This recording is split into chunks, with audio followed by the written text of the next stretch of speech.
نحمده ونصلي على رسوله الكريم أما بعد فأعوذ بالله من الشيطان الرجيم بسم الله الرحمن الرحيم وجزاء سيئة سيئة مثلها فمن عفا وأصلح فأجره على الله إنه لا يحب الظالمين وقال النبي صلى الله عليه وسلم المسلم من سلم المسلمون من لسانه ويده أو كما قال عليه الصلاة والسلام।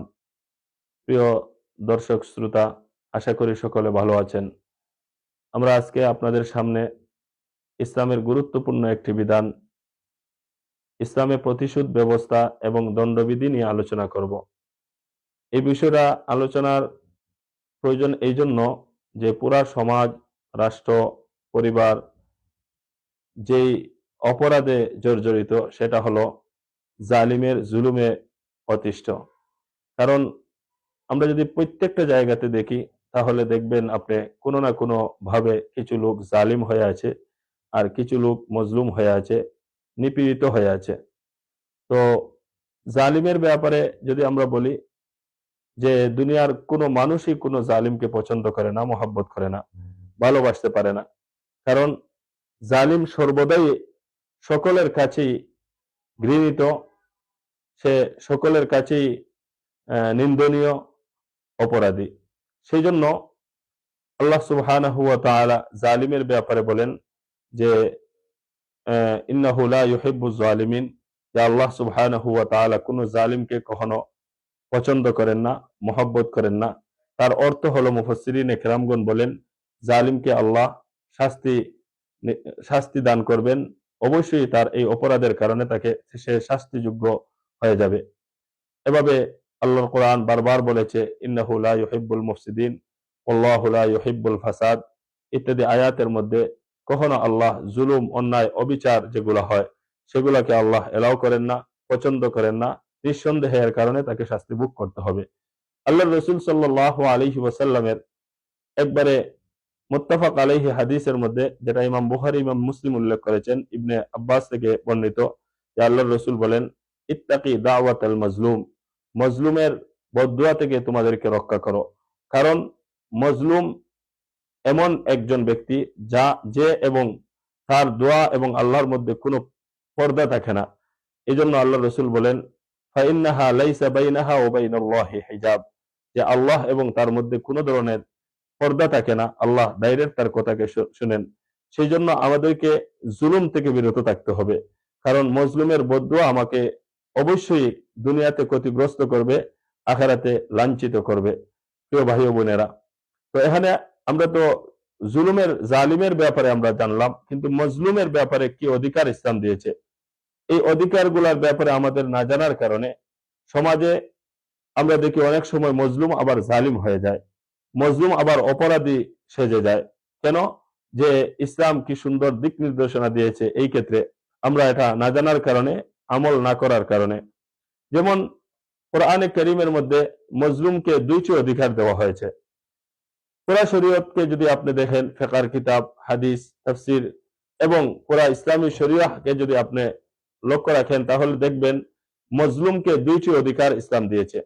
একটি হলো তার জুলুম, যেই পরিমাণে তাকে জুলুম করা হয়েছে, তার উপরে অন্যায় করা হয়েছে, সেই পরিমাণে প্রতিশোধ গ্রহণ করা, সেই পরিমাণে, এর বাহিরে যাওয়ার কোনো সুযোগ নাই।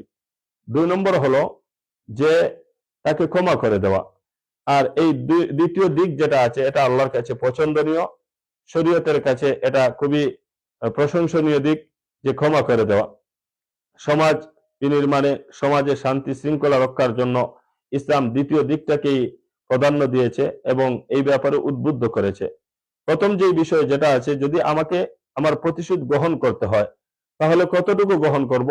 ততটুকুই যে ইসলাম যতটুকু আমাকে অধিকার দিয়েছে। আর ইসলাম এই ক্ষেত্রে আমাকে অধিকার দিয়েছে ততটুকু যে আমাকে যে পরিমাণে জুলুম করা হয়েছে, অন্যায় করা হয়েছে, সেই পরিমাণে আমাকে প্রতিশোধ গ্রহণ করার সুযোগ আছে। কোরআনে কারীমের অসংখ্য আয়াতে, যেমন আমার তিলাওয়াতকৃত আয়াতে আল্লাহ বলেন ওয়া জাযাউ সাইয়্যাতিন সাইয়্যাতুম মিসলুহা, যে একজন অন্যায়কারীর অন্যায়ের প্রতিশোধ ততটুকুই হবে যতটুকু তার উপরে অন্যায় করা হয়েছে।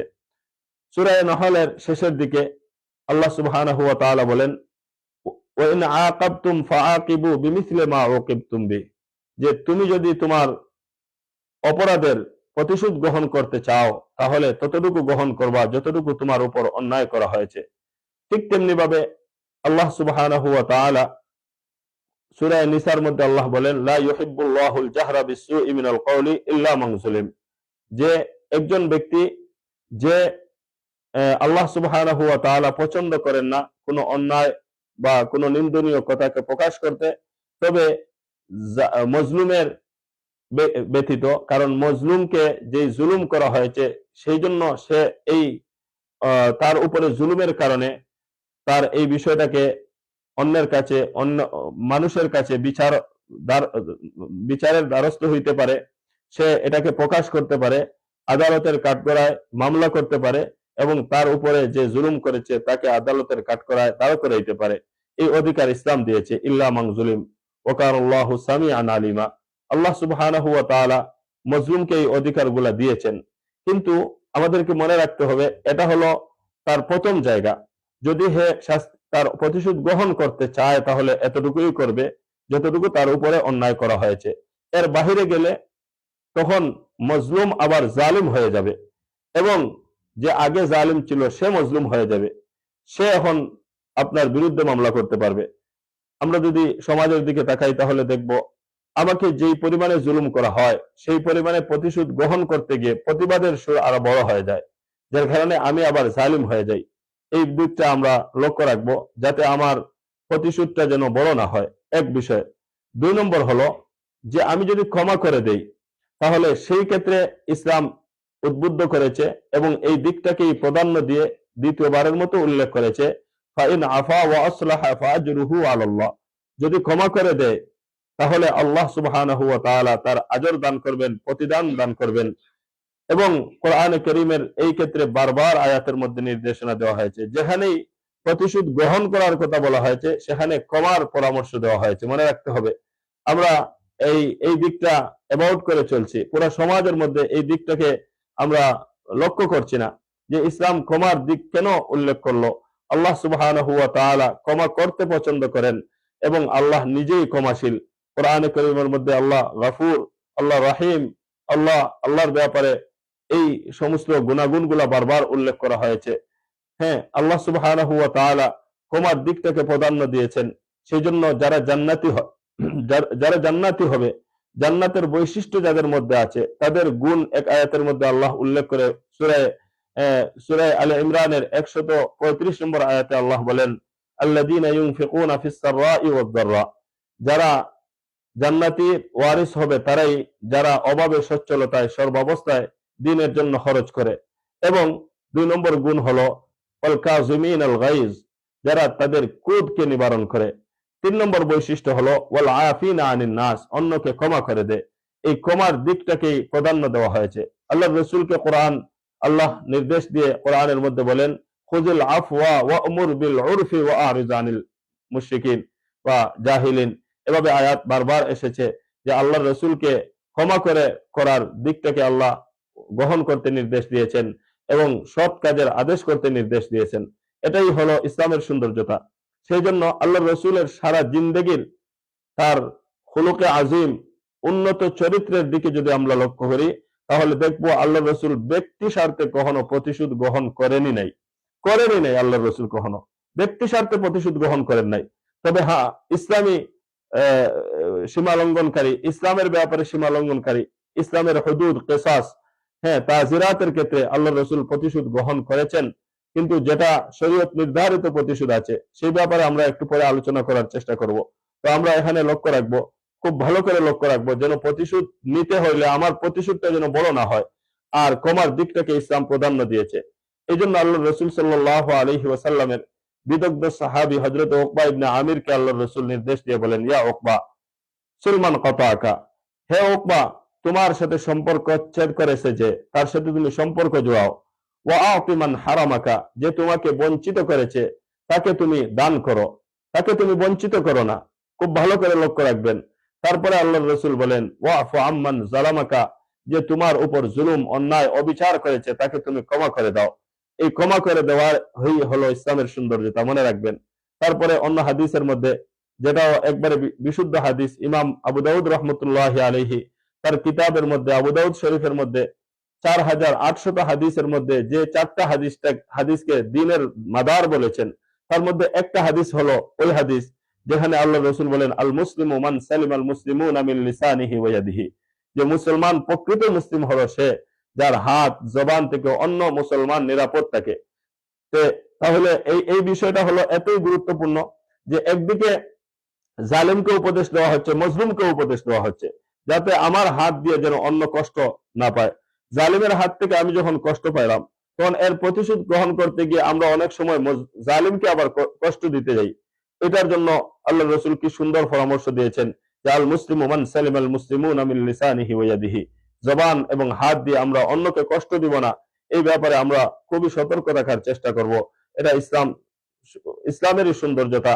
পৃথিবীতে এমন সুন্দর আচরণ, প্রতিশোধ ব্যবস্থা গ্রহণ করার এবং তার উন্নত পরামর্শের বিধান হয়তো পৃথিবীর অন্য কোনো জাতি, গোষ্ঠী, রাষ্ট্র কখনো দিতে পারে না। এটা ইসলামের পক্ষেই সম্ভব।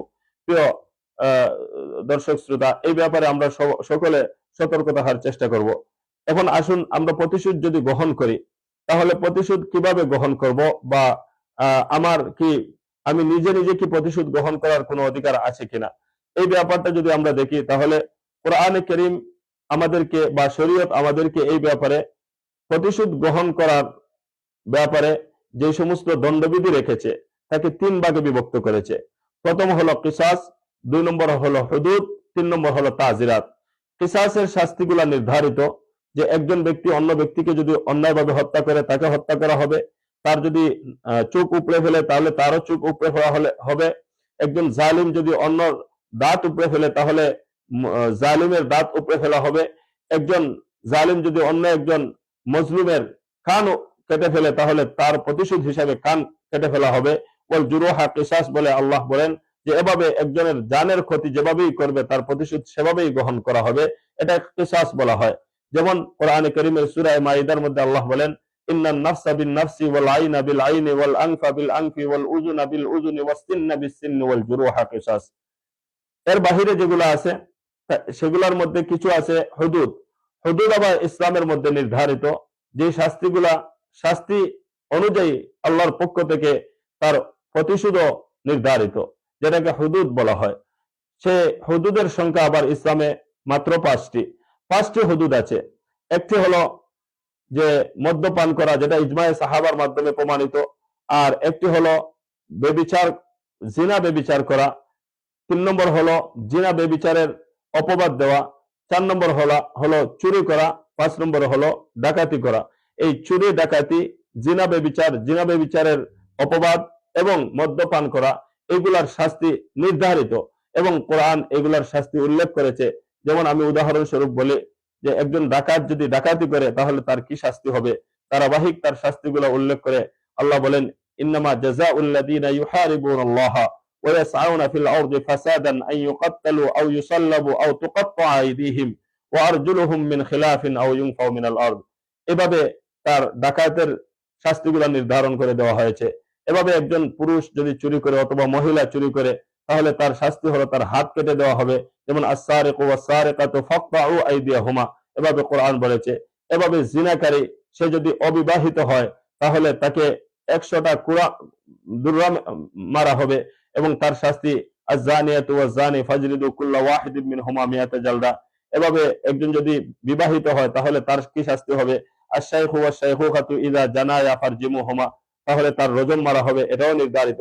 ঠিক তেমনি ভাবে হুদুদগুলো নির্ধারিত। এখানে আমাদের কারো পক্ষে কোনো কমও করার সুযোগ নাই, বেশিও করার সুযোগ নাই, মাফ করারও সুযোগ নাই, এটা নির্ধারিত। তবে কিসাসের ক্ষেত্রে মাফ করে দিলে, ইসলামী শরিয়া বলে যে মাফ করে দিলে এটা গ্রহণযোগ্য হয়ে যায়। আর বাকি হইল তাজিরাত। যদি তাজিরাত হলো অন্যান্য সকল অপরাধ, সেই অপরাধের শাস্তি প্রয়োগ করার জন্য ইসলামী রাষ্ট্রের বিচারপতি তাকে এই অধিকার দেওয়া হয়েছে, সে যে অপরাধ যেমনই হোক না কেন তার অপরাধ অনুযায়ী শাস্তি কি হবে নির্ধারণ করবে। এর বাহিরে আবার অনেক সময় এমনই হয় যে আমরা কোর্টেও যাইতে চাই না, বা ইসলামী রাষ্ট্র ব্যবস্থার মধ্যে নাই, বা ইসলামী বিচারপতির কাছে আমাদের এই মামলা নিয়ে যেতে প্রস্তুত না। এই ক্ষেত্রে আমাদেরকে খুব ভালো করে দ্বিতীয় নির্দেশনাকে মানার চেষ্টা করব, যেটা ইসলাম যেই ব্যাপারে উদ্বুদ্ধ করেছে, ক্ষমা করে দেওয়া। ক্ষমা করে দিলে কি ফায়দা হয় তা কিছু তো আমি বললামই। কোরআন এবং হাদিসে আমাদেরকে বারবার উদ্বুদ্ধ করে দেওয়া হয়েছে যে একজন মানুষ যখন অন্যের ব্যাপারে বিনয়ী হয়, ক্ষমা করে দেয় বা বিনয়ী হয়, তার মর্যাদা আল্লাহর কাছে বেড়ে যায়, আল্লাহ তার মর্যাদা বৃদ্ধি করেন। এভাবে কোরআনে কারীমের ওয়াজাযাউ সাইয়্যাতিন সাইয়্যাতুম মিসলুহা, এরপরে আল্লাহ বলেন ফামান আফা ওয়া আসলাহা ফাআজরুহু আলাল্লাহ। ঠিক তেমনি ভাবে যেখানে ওয়া ইন আকাবতুম ফাআকিবু বিমিসলি মা উকিবতুম বি ওয়া লা ইন সাবারতুম লাহুয়া খায়রুল লিস-সাবিরিন। তাহলে ধৈর্য ধারণ করার দিকটাকে প্রাধান্য দেওয়া হয়েছে। এর অন্য আয়াতের মধ্যে যেমন সূরা নিসার মধ্যে 6 নম্বর পারার শুরুর দিকে আল্লাহ বলেন লা ইউহিব্বুল্লাহুল জাহরা বিস-সুই মিনাল কাওলি ইল্লা মান যুলিম ওয়া কানা আল্লাহু সামিআন আলিমা ইন তুবদু খায়রান আও তুখফুহা আও তা'ফু আন সুইন ফা ইন্নাল্লাহা কানা আফুওয়ান কাদিরা। তা'ফু আন সু মানে অন্যায়কে ক্ষমা করে দেওয়ার দিকটাকে আল্লাহর কোরআন প্রাধান্য দিয়েছে। আমরা এই কাজটাকে করার চেষ্টা করব। আমরা যদি এই বিষয়টার উপরে আমল করি ফায়দা কি হবে দেখেন, পুরো সমাজ ঠিক হয়ে যাবে, পুরো পরিবারের মধ্যে শান্তি আসবে। একজন অনেক সময় কারো অজ্ঞতার কারণে একজন অন্য পারিবারিক ভাবে ভাই ভাইয়ের উপর জুলুম করে ফেলে, তো অন্য ভাই যদি প্রতিশোধ নিতে চায় তাহলে সেখানে দেখা যাবে আবার বিশৃঙ্খলা সৃষ্টি হয়ে যাবে, স্বামী স্ত্রীর মধ্যে অমিল সৃষ্টি হয়ে যাবে। যদি এখানে কমার দিকটাকে আমরা লক্ষ্য রাখি তাহলে পুরো পরিবারটাই সমাজ সুন্দর হয়ে যাবে, পুরো সমাজের মধ্যে প্রতিবেশীর সাথে প্রতিবেশীর আচরণ সুন্দর হয়ে যাবে, রাষ্ট্রীয় ব্যবস্থা উন্নত হবে, শান্তি শৃঙ্খলা ফিরে আসবে। যদি আমরা এই দিকটাকে যদি আমরা একটু প্রাধান্য দেওয়ার চেষ্টা করি এবং ইসলাম এই ব্যাপারে আমাদেরকে যেই উদ্বুদ্ধ করেছে, তবে হ্যাঁ, আমি যদি প্রতিশোধ নিতেও চাই তাহলে কোরআন যেতটুকু বলেছে তার বাহিরে যাওয়ার চেষ্টা করব না, না হলে মনে রাখতে হবে আমি নিজেই জালিম হয়ে যাব, আমি নিজেই জালিম হয়ে যাব। কোরআন বলেছে তোমার উপরে যতটুকু পরিমাণে জুলুম করা হয়েছে এর বাহিরে যাওয়ার কোনো সুযোগ নাই। ফাইন আকাবতুম ফাআকিবু বিমিসলি মা উকিবতুম বি ওয়া জাযাউ সাইয়্যাতিন সাইয়্যাতুম মিসলুহা ফামান আফা ওয়া আসলাহা ফাআজরুহু আলাল্লাহ। আল্লাহ পাক রব্বুল আলামিন আমাদেরকে এই সামান্য সময়ে যে আলোচনা করা হলো এই বিষয়টাকে আমল করার তৌফিক দান করুন। সর্বশেষ আমি আপনাদেরকে এখানে কবি জসিমউদ্দিনের একটা কবিতার অংশ শোনাই, যেটা এই পুরো আলোচনাকে দ্বিতীয় দিক যেটাকে প্রাধান্য দেওয়া হয়েছে এটাকে আমাদেরকে ফুটিয়ে তুলবে। কবি জসিমউদ্দিন খুবই সুন্দরভাবে বলেছেন, আমার এগর ভাঙ্গিয়াছে যেবা আমি বাদী তার ঘর, আপন করিতে কাঁদিয়া বেড়াই যে মরে করেছে পর, যে মরে করেছে পথের বিভাগী, পথে পথে ঘুরি আমি তার লাগি, দিগল রজনী তার তরে জাগি ঘুম যে হরেছে মর, আমার এগর ভাঙ্গিয়াছে যেবা আমি বাদী তার ঘর, আপন করিতে কাঁদিয়া বেড়াই যে মরে করেছে পর। আল্লাহ আমাদের সকলকে আমল করার তৌফিক দান করুন। ওয়া আখিরু দাওয়ানা